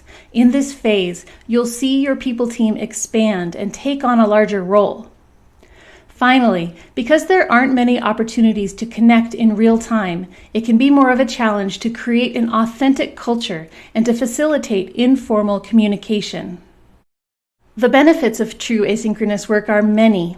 The greatest benefit is your team members' feeling of freedom to work when and where they want, with adequate time to live their lives. This has huge benefits to employee morale. Overall, efficiency does increase when your team truly begins to work asynchronously, and hopefully your newly global team will welcome in highly talented new members with a diversity of backgrounds and experiences. An organization that is intentionally remote is exactly that, operating with the intention to facilitate remote-first operations. In this phase, every facet of the company is designed to work best remotely. Organizations in this phase will have legal entities and documentation in place to facilitate hiring in a large number of countries. All employees will be provided with the equipment, tools, workspace considerations, and other necessities at the start of their employment. Strong security practices are in place, and organization-wide there's a streamlined implementation of a single project management system, a preferred communication tool, a single document management system, and so forth. On the cultural side, organizations in this phase will have strong value statements which are continually reinforced through communication practices, social interactions, feedback cycles, and other experiences that are carefully thought out for how they will improve team members' engagement in the company culture. Finally, at this phase of adaptation, your organization should be free from any lingering real estate assets. No office required.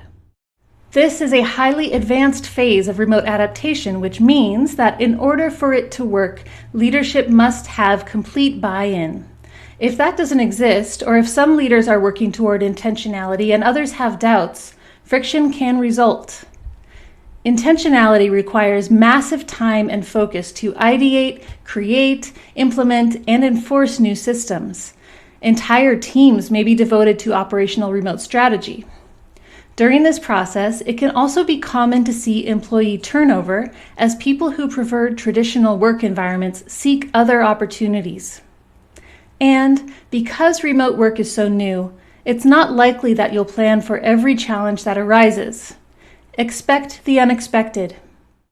Intentionality also comes with many benefits. First and foremost, organizations in this phase will have a high level of order and efficiency, as team members and management are well equipped and informed with support to do their jobs. Employee satisfaction in this phase is extremely high. We've commonly observed organizations in this phase reporting 90% satisfaction or above. Employees have the benefits of flexibility as well as support and job security. Operating costs in this phase remain relatively low without the cost of real estate and with well-developed global hiring practices. And as an organization with high satisfaction and great global hiring, your recruiting and retention will also rise. Intentionality is the key to scale in remote work. Once you have achieved this phase, you will be prepared for high growth and longevity. There's one more phase of remote adaptation beyond intentionality, and that's remote maturity. In the next session, we will discuss maturity, and you'll begin to assess your organization's current state and to develop your transition plan. First, please explore the linked resources for more detail on each of these stages.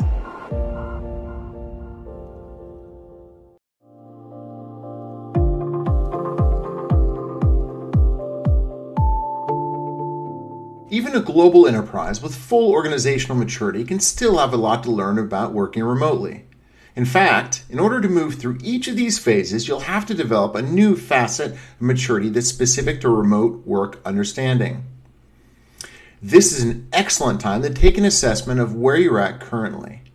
Use the discussion forums and start asking some questions within your organization until you can confidently answer these questions. How mature is your management, and are they willing to be transparent with their team on how they're iterating on the fly as they move between phases? Are managers naturally willing to adopt a mindset of trust and empowerment as opposed to command and control? Is leadership open to transparent communication and documentation practices, or do they prefer closed doors and limiting access? Does leadership seek to listen to newly remote team members to understand what voids exist and need to be addressed? Does your company have strong documentation for core processes? Do your team members have a strong understanding of digital communication tools? Do they have secure methods of accessing sensitive information, such as a VPN? Does your business operations or IT department have strong protocols for enabling remote team members? The best advice I can give you here is to be fully honest. Have a low level of shame, and try to answer these questions fully. You don't want to move too quickly and find yourself in a vulnerable spot. Depending on how you answer these questions, you may choose to start in an earlier phase or to move more gradually through phases than you originally had planned. It's good to move slowly. Don't jump beyond your organization's comfort zone.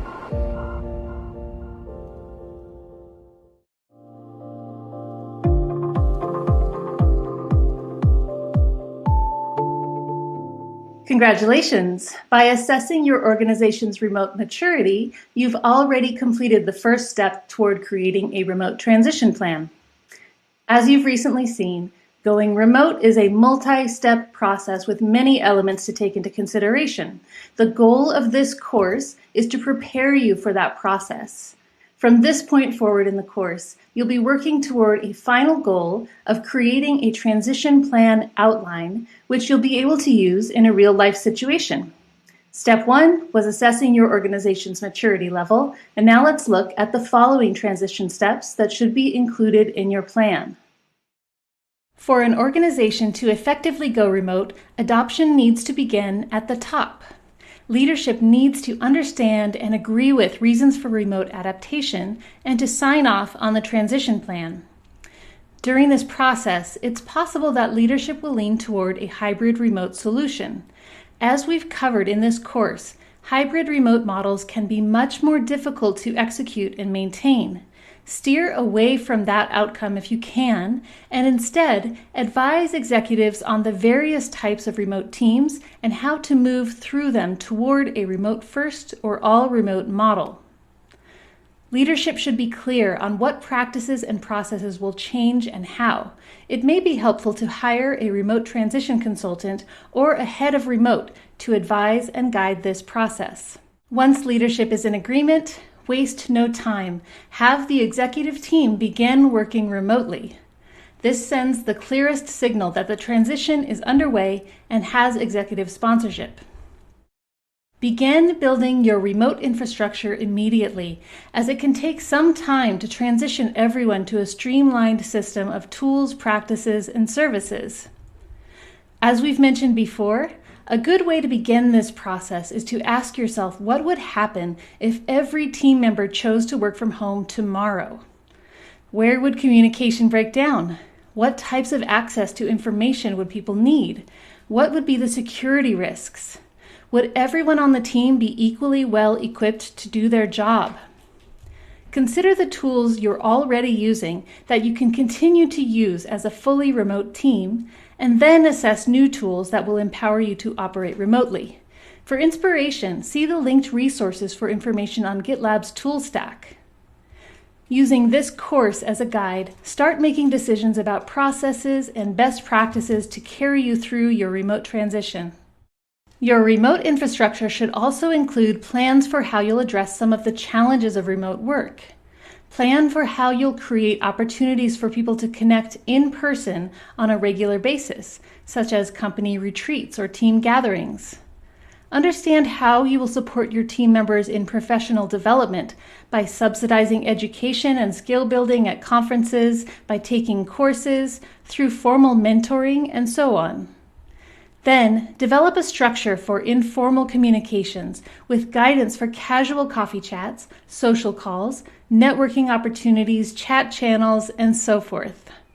You can even begin implementing these tactics right away to lay the groundwork for relationships that will continue to grow in a remote environment.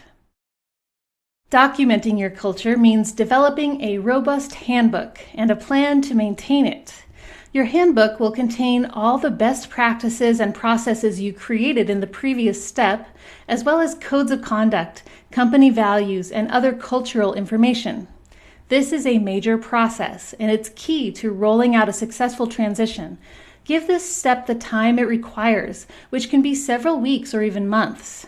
Include a plan for how you'll reinforce the handbook as a single source of truth. That said, there are some things that can't fit into a handbook.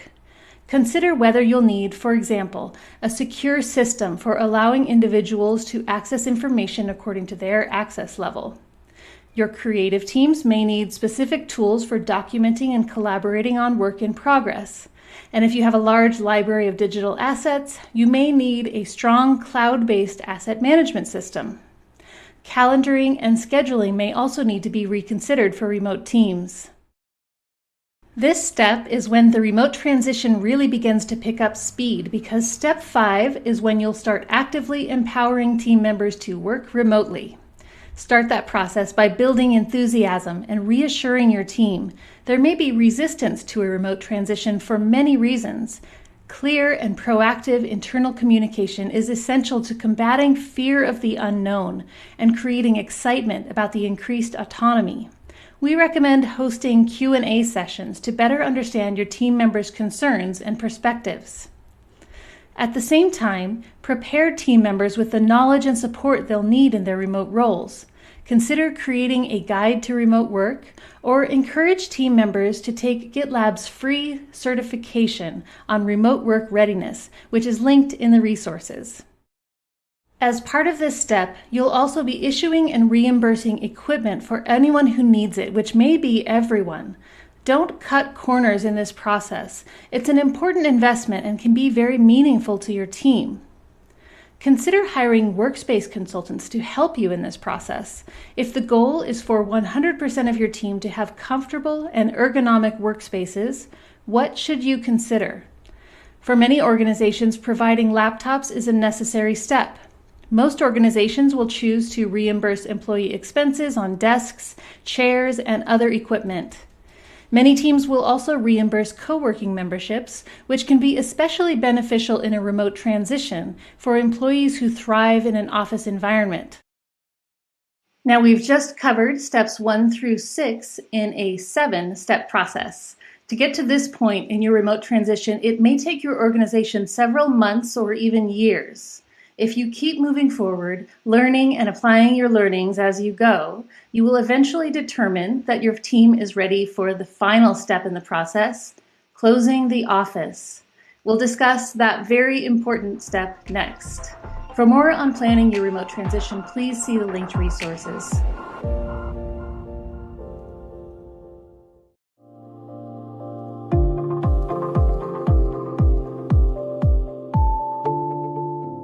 Imagine your office closing its doors forever. Can you envision that future? It's a symbolic moment for organizations that have historically been tied to a physical location. And for most teams, it represents the end of a long transitional period and the beginning of a new work reality. There are 2 main approaches to this. On one hand, you could close the office early during the remote transition instead of at the end. This indicates to your team that you're serious and ambitious about a remote transition. If you do this, make sure your team is adequately prepared with the necessities so that they can do their work, which might include replacing some office space with a co-working space or another temporary solution. Alternatively, you could start encouraging remote work during the transition, so by the time you shut your office doors, it was already effectively empty. If you do this, make sure you use active reinforcement so you don't have stragglers or uneven adoption of remote practices. Use the office closing as a team building experience. You might bring the team together for a ceremony or celebration, either remotely or at the office building.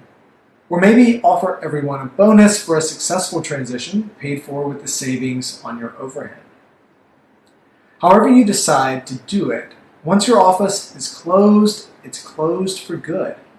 Divest from your real estate holdings entirely. Don't leave yourself a safety net because you won't need it.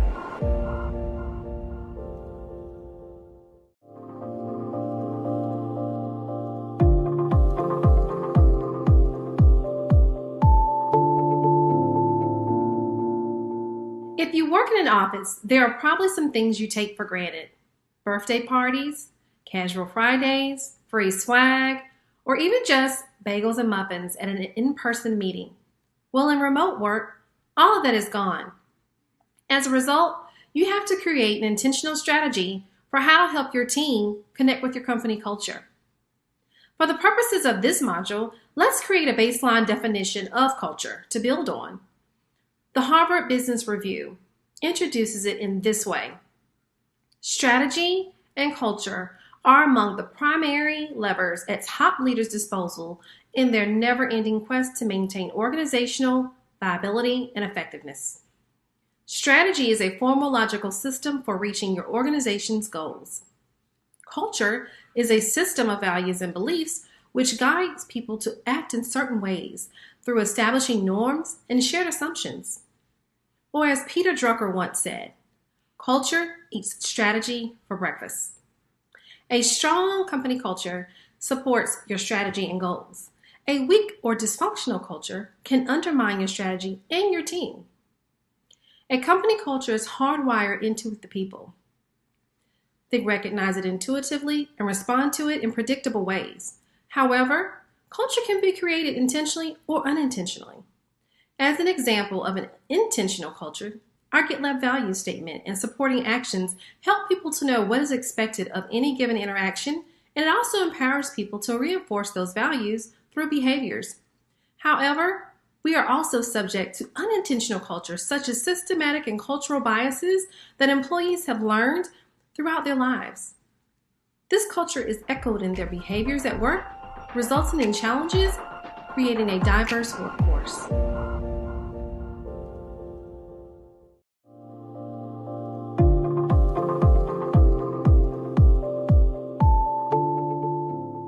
In a co-located organization, culture is built and reinforced both formally and organically, and it mostly happens through in-person interactions. As we've mentioned before, distributed teams have fewer opportunities to connect in the ways that we're used to. This can result in teams becoming siloed, people becoming disconnected, and culture struggling to flow organically through a remote team. That's the most obvious difference that you should prepare for as you move into remote work, but there are other factors to take into account as well. A geographically distributed team may also have different culture backgrounds, norms, and expectations about the professional environment. For example, if your team has several people living in Latin America, a few people in Spain, and a few people in the United States, what language do you speak at work? When a team is in multiple time zones, how do you schedule meetings? How is information communicated and with how much context? Burnout and overwork are more common in a remote environment. Co-located organizational cultures may function well with a high emphasis on drive and performance, but a distributed team needs more documentation and policy in place to empower each team member to achieve work-life harmony. Because of all this, it's even more important to have a culture focus when building a remote team. And keep in mind that a strong culture will ideally be linked to and support your business strategy. In other words, the type of culture you choose to build and the way you implement it will also likely need some adjustment. For example, GitLab's culture of transparency and iteration enables asynchronous work because people can access the information they need no matter what hours they are working. That's a strategic choice. It helps create a holistic environment where team members know how to work and are empowered to be effective. Whether or not you have a formally documented culture already, it's a good idea to strategize for how you'll create a culture that supports remote work while maintaining your company's unique character. This is where values come in. In the next section, we'll discuss values, and you'll begin learning how to select and implement a values system that supports your organizational culture.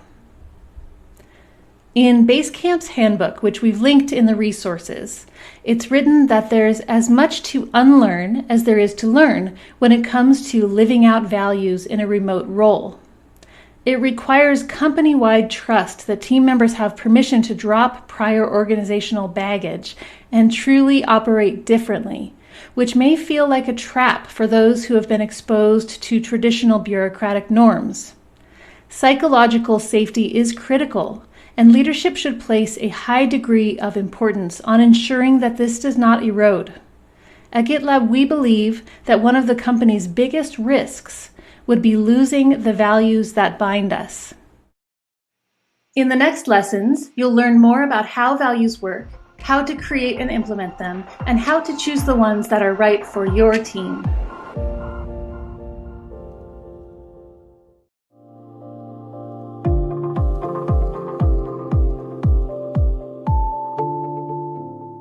At GitLab, we've spent a lot of time coming up with our company values and even more time iterating on them and helping to reinforce them. In the next lesson, we'll talk about how we put these into action, but first, here's what we try to live by. Helping others is a priority, even when it's not immediately related to the goals that you are trying to achieve. Similarly, you can rely on others for help and advice. In fact, you're expected to do so. Anyone can chime in on any subject, including people who don't work at GitLab. We do what we promise to each other, to customers, to users, to investors. We care about what you achieve, the code you shipped, the user you made happy, and the team member you helped. We give people agency to focus on what they think is most beneficial. We care about working on the right things, not doing more than needed, and not duplicating work. This enables us to achieve more progress, which makes our work more fulfilling. Diversity, inclusion, and belonging are fundamental to the success of GitLab. We aim to make a significant impact in our efforts to foster an environment where everyone can thrive. We do the smallest thing possible and get it out as quickly as possible. Don't write a large plan, just write the first step. Trust that you'll know better how to proceed after something is released. You're doing it right if you are slightly embarrassed by the minimal feature set shipped in the first iteration. Be open about as many things as possible. By making information public, we can reduce the threshold to contribution and make collaboration easier. Everything at GitLab is public by default. Being direct is about being transparent with each other. We try to be both straightforward and kind. There's a lot more information about what goes into these values, as well as a collection of sub-values that act as substantiators. If you want to know more, please explore our handbook. And remember, as part of our value of transparency, we welcome you to use any of these values to support your own culture building process.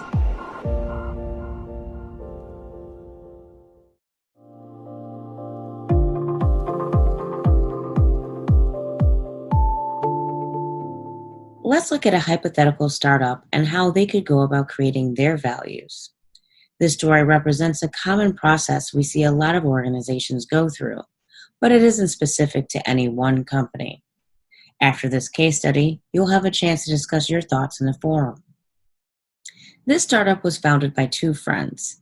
They didn't create any value statement at first, but they had a strong culture because the founders were personally connected with every new employee.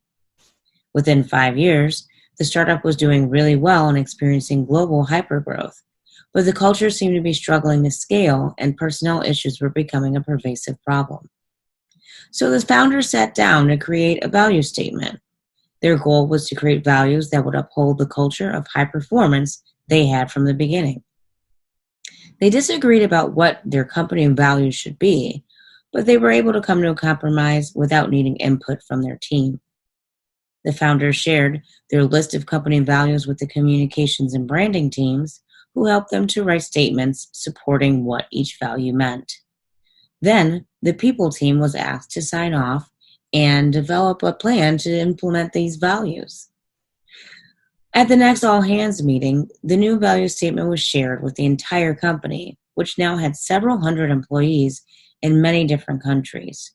There were a lot of questions, but there wasn't enough discussion time to get into detail. The founders asked people to send in their feedback in writing. A few teams did send some feedback, mostly the engineering and community teams, but their feedback was mostly contradicting each other. The founders made a few changes to the statement's values, but decided to stick with their gut and keep things mostly as they were originally. A year later, employee turnover was up and satisfaction was low. A common complaint in exit interviews was an unhealthy culture, and several people mentioned the value statement. The founders were surprised because they hadn't heard that feedback. They wanted the values to bring people together, not make them unhappy. This is a fairly common experience. These hypothetical leaders made some mistakes along the way, but their intentions were good. They wanted to enhance and strengthen their company culture. Please use the discussion forum to share some things that might have helped make this process more effective or less effective. In the lessons ahead, we'll talk about why this is so challenging and how to do it a little bit better.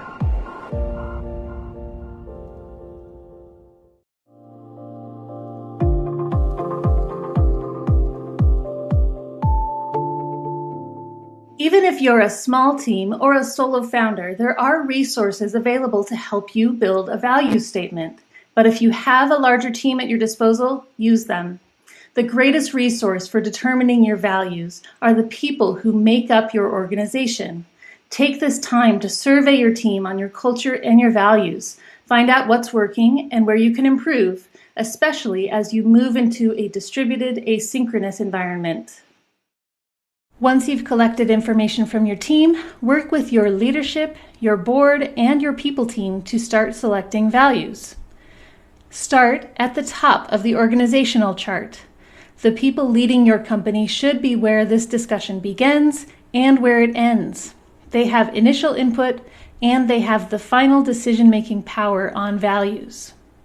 But while leadership has the best view of the horizon, they don't always see the view from the ground up. HR professionals should be able to advise on how values will be perceived and how they might be turned into behaviors.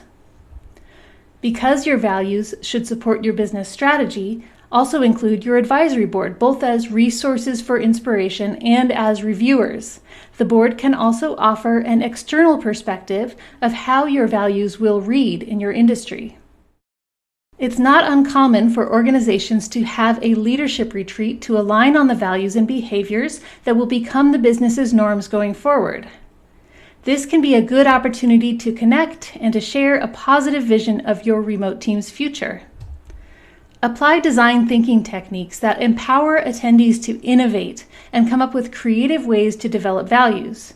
But also feel free to borrow liberally from other organizations' values. GitLab's values are open source, as are many of the other companies we've mentioned. Don't try to get everyone to agree on the ideal values. This will be an iterative process. Consensus can be too rigid. Instead, understand that the values you're creating will be the starting point and that they will evolve as you implement them.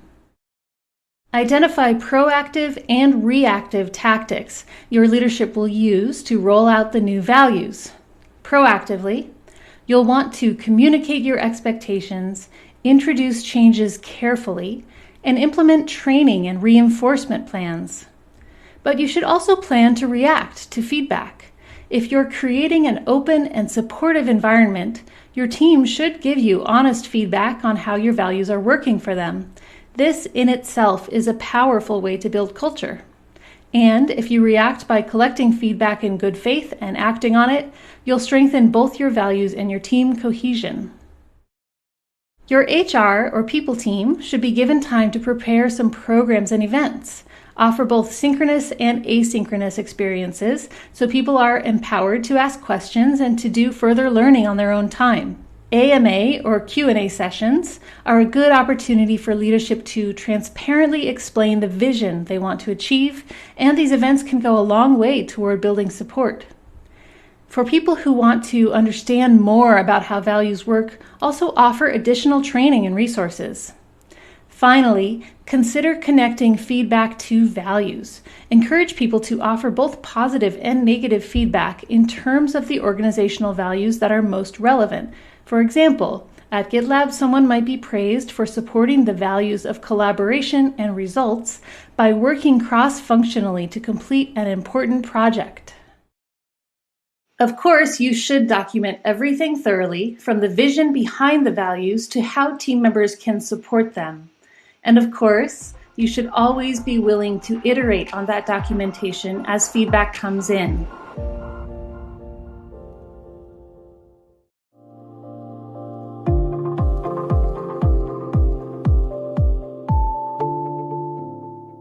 What happens when a mature organization comes to a point where one of your company values is no longer serving your team as well as it could? Well, I can tell you what we did here at GitLab in 2020 and what we did with the process to evolve and iterate.